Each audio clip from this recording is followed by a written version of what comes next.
Hey guys, it's Joe from eattheplanet.org, Wild Edibles. Today I want to show you something really cool. I like to refer to this as like a foraging secret. If you're very experienced, you probably know of it, but most foragers probably don't know about this particular thing. So it's early spring, and right here we got wild violet coming up. Now wild violet is a common foraging plant, but there's one aspect of it that's often overlooked. Everybody always talks about the leaves and the flowers, but underground there's tiny tubers inside the roots, and if you can dig up a clump like this, you end up getting a pretty decent amount of material. So I'm going to show you how to dig this up and harvest the tubers from the wild violet. So the catch here is that you have to already know where the wild violet is, because it's obviously going to be difficult to spot this unless you know that there's wild violet in the area. Right now the tubers still contain all the energy that it saved up over the winter.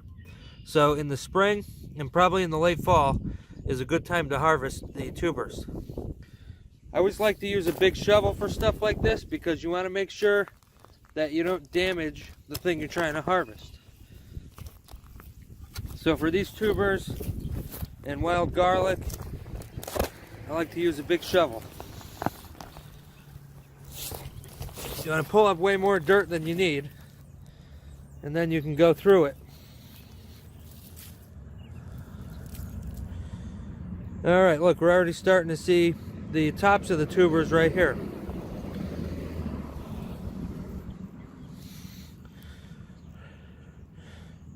Alright, just from this clump, I'm going to bring this inside and clean it off and show you what it looks like. So here we go. I cleaned off the tubers and I separated the roots. I can take this opportunity to show you what the leaves look like.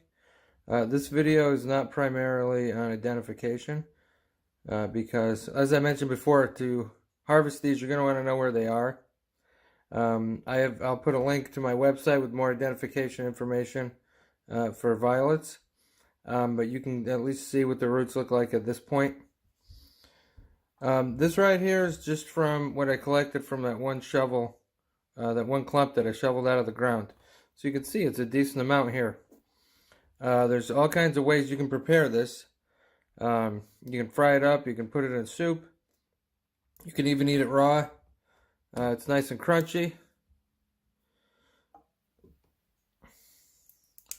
Good thing about violet is that there is no bad taste.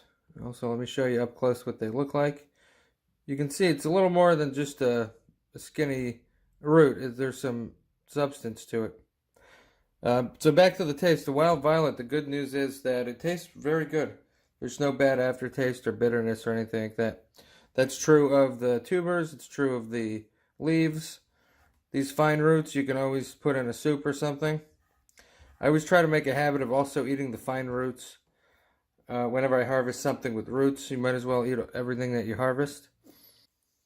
Another thing about wild violet is that they're very mucilaginous, which means that they have a substance like a thickening agent. So if you mix them up and put them in soup, they'll turn everything thick and gooey and very slippery. So that's used medicinally also for like sore throats and any kind of irritation like that. So there's other purposes other than just culinary. These do have a long history of being used medicinally also. So I hope I convinced you that these are worth harvesting in the spring. And also, if you identify them in the summer, then you can just wait till the fall and mark them with something, and then you can dig them up when the leaves die back in the winter. The tubers should also be good size at that time of the year.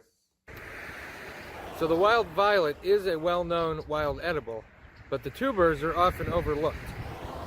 The catch here being that you need to know where to look for the tubers in the springtime. Hopefully you learned something here and it was interesting to you. If you liked the video, please like and subscribe. Thanks for watching.